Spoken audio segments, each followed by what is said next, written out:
Let me say this plainly because somebody needs to. The real estate market doesn't care how frustrated you are. It doesn't care that your cousin bought in 2021. It doesn't care that the headlines are loud. It doesn't care that you've been tired of waiting and scared of moving.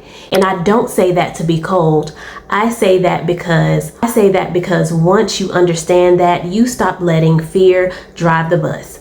So most people experience the market emotionally. They panic, hope, regret, fear missing out, comparison, all of it. But the market itself, it's not emotional, it's a system. And when you learn how the system works, you move differently, calmer, clearer, more grounded, and honestly, more protected. So here's the disconnect that I see all the time. People talk about the market like it's a person. Oh, the market is crazy. The market hates buyers. The market is unfair. No, the market is a set of conditions responding to inputs, period. It responds to how many homes are available, how many buyers are qualified and active, how expensive it is to borrow money, and whether people are working or earning income. And whether people are working and earning income. That's it. No vibes, no opinions, no moral judgment. So when someone says this is a terrible time to buy, what they're really saying is, I'm uncomfortable with the current conditions. And you know what? Discomfort is not data. When you make real estate decisions based on discomfort instead of understanding the cause and effect, you end up reacting instead of choosing. And that's where people get hurt. So here's what emotional decision making usually sounds like. I'll wait until the prices come down. I'll wait until the prices come down. I'll wait until rates drop. I'll know when it feels right. But the market doesn't reward feelings. So here's what emotional decision making usually sounds like. I'll wait until the prices come down. I'll wait until rates drop. I'll know when it feels right. But the market doesn't really reward feelings. It rewards prepared action. So waiting without preparation isn't a strategy. It's avoidance dressed up as patience.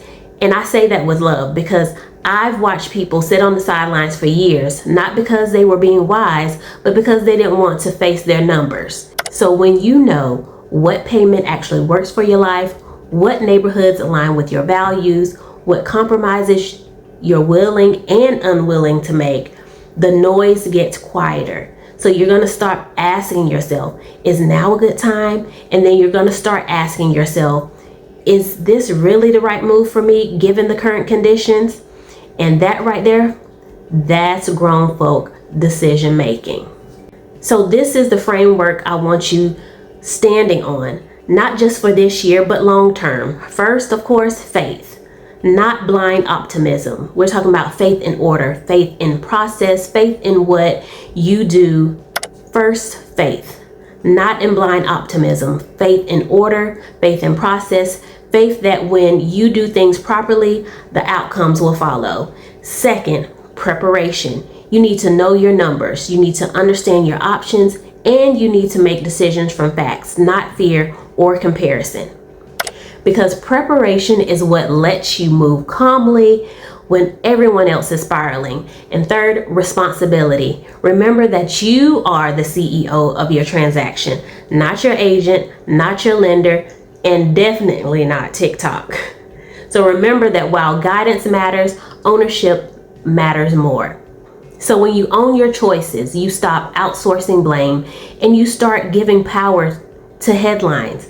And that's when the market stops feeling scary, even when the conditions are tight. So here's the truth in love. The market doesn't need to be fair. It doesn't need to be perfect. It doesn't need to wait until you feel comfortable. What you need is clarity. What you need is preparation. And you definitely need discipline to make decisions based on reality and not emotion. And when you do that, the market becomes something you can navigate, not something that controls you. And if this has helped you think more clearly and you want to talk through your next step, the consultation link is in the description.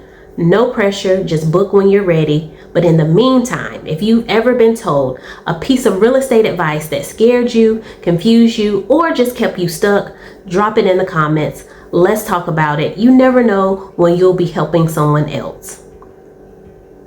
This year, we're going to unpack the noise, one truth at a time. And if this series is helping you think more clearly instead of act emotionally, make sure you're subscribed.